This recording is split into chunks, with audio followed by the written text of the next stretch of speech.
Arab Saudi sukses mengalahkan tim unggulan di Piala Dunia 2022 ini, yaitu Argentina. Diperkuat oleh Messi, Albi Celeste takluk dengan skor 2-1. Dengan kemenangan ini, Arab Saudi menjadi tim non-Eropa pertama yang mengalahkan Argentina di Piala Dunia setelah Kamerun di tahun 1990. Sekaligus mengakhiri rekor tak terkalahkan Argentina di semua kompetisi sejak Juli 2019. Argentina sebenarnya sudah mendominasi di babak pertama. Mereka bahkan mendapatkan penalti di menit ke-10 setelah Saud Abdul Hamid menarik baju Paredes di kotak penalti. Messi sukses menjadi eksekutor penalti tersebut, sementara Arab Saudi sama sekali tidak mengancam di babak pertama.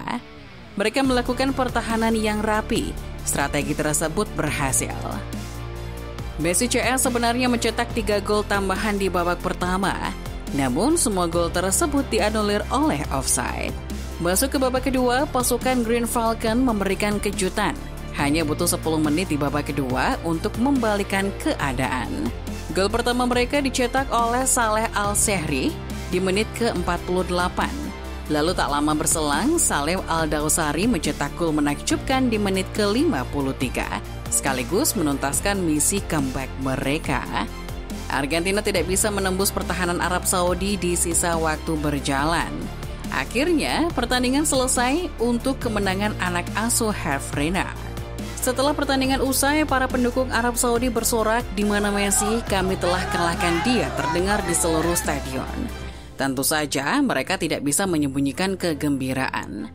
Bisa mengalahkan Argentina di Piala Dunia adalah prestasi tersendiri yang memang membanggakan. Sementara Messi tidak bisa menyembunyikan kekecewaannya. Ia terlihat tertunduk lesu di tengah-tengah para pemain Arab Saudi yang merayakan kemenangan. Ia tidak percaya timnya bisa kalah di pertandingan pembuka melawan tim bukan unggulan. Setelah pertandingan, Messi mengungkapkan kekecewaannya. "Kami sudah habis, ini pukulan yang sangat keras. Kami tentu tidak ingin memulai turnamen seperti ini. Kami ingin menang. Untuk memberikan ketenangan pikiran, ini pukulan keras dan kekalahan yang menyakitkan. Meskipun begitu, kami harus tetap percaya diri." Di sisi lain, Messi juga tidak menampik bahwa masih ada banyak kesalahan terjadi di pertandingan ini. Ia mengungkapkan alasan mengapa timnya bisa kalah adalah karena tidak bisa mengantisipasi pressing ketat dari Arab Saudi. "Kami membuat kesalahan dengan bermain sangat cepat. Kami tahu mereka akan bermain dengan garis pertahanan yang maju ke depan. Tapi begitu kami sedikit mempercepat lari kami, semua jadi berantakan. Kami kalah di lini tengah lapangan." Messi juga mengaku gol pertama Arab Saudi membuat ia dan rekan setimnya kacau. Gol tersebut cukup membuat anak asuh Lionel Scaloni kena mental, sehingga tidak mampu kembali ke permainan terbaik mereka. "Gol di awal babak kedua membuat kami bingung, kami tidak bisa kembali ke permainan yang biasa kami mainkan." Messi juga kemudian mengungkapkan bahwa timnya harus tetap tenang, sebab masih ada beberapa pertandingan di fase grup sebelum nasib mereka bisa ditentukan. Dan untuk itu, Argentina harus tetap tenang dan fokus di pertandingan selanjutnya. "Tidak ada alasan, ini saatnya fokus kepada kekuatan dan kesatuan grup. Sudah saatnya kami lebih bersatu daripada sebelumnya. Saatnya untuk menang. Kita coba mengalahkan Meksiko di pertandingan selanjutnya untuk melihat bagaimana grup ini berubah." Pada tanggal 27 nanti, Argentina akan menghadapi Meksiko yang berhasil menahan imbang Polandia 0-0 di pertandingan selanjutnya. Sementara Arab Saudi yang kini memimpin klasemen grup C akan diuji barisan pertahanannya oleh Lewandowski CS pada tanggal 26 nanti.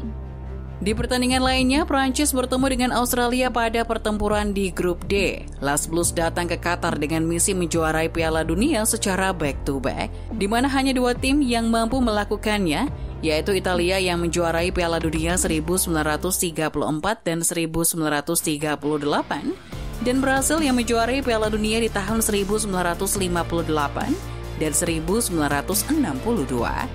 Namun tim Socceroos mampu memberikan kejutan lebih dulu. Laga baru berjalan 8 menit dan 23 detik, Craig Goodwin mampu membobol gawang Hugo Lloris.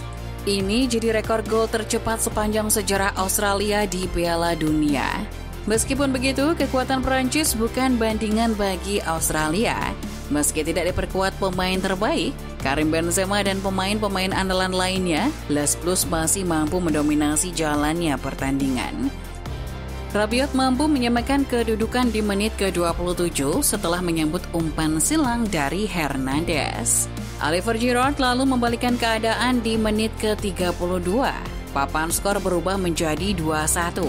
Pasukan Didier Deschamps terlihat bermain sangat lepas setelah gol dari Giroud itu. Tapi kedua tim tidak ada yang mencetak gol sampai babak pertama berakhir. Masuk ke babak kedua, Prancis kembali tampil mendominasi. Mbappe terlihat bermain sangat apik di babak kedua.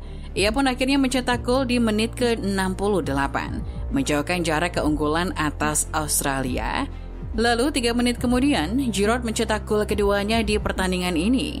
Gol ini merupakan gol ke-51 Giroud bersama Prancis, sekaligus membuatnya menjadi sejajar dengan Thierry Henry di pencetak gol terbanyak sepanjang masa Prancis.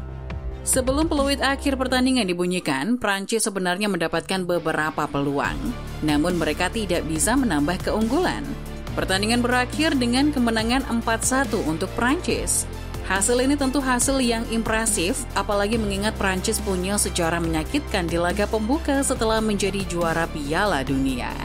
Yaitu ketika laga pertama Prancis di Piala Dunia 2002, Les Blues yang merupakan juara bertahan di tahun 1998, malah kalah melawan Senegal dengan skor 1-0 di pertandingan pertama mereka di Piala Dunia 2002. Zidane CS tidak mampu lolos fase grup saat itu. Terlepas dari momen nostalgia itu, kemenangan telak Prancis atas Australia ini diwarnai oleh momen lawak dari Mbappe. Sebelum masuk waktu turun minum, Mbappe sebenarnya bisa mencetak gol.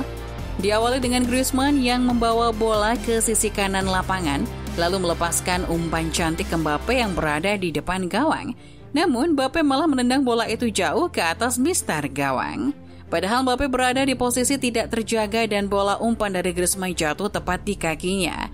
Mbappe hanya tersungkur di depan lapangan dengan ekspresi tidak percaya ia bisa gagal mencetak gol semudah itu. Namun setidaknya ia bisa terhindar dari rasa malu setelah berhasil mencetak gol di babak kedua. Ia juga tampil impresif di pertandingan itu. Kecepatannya dalam berlari menyusuri lapangan terbukti membuat sisi kiri dan barisan belakang Australia kerepotan.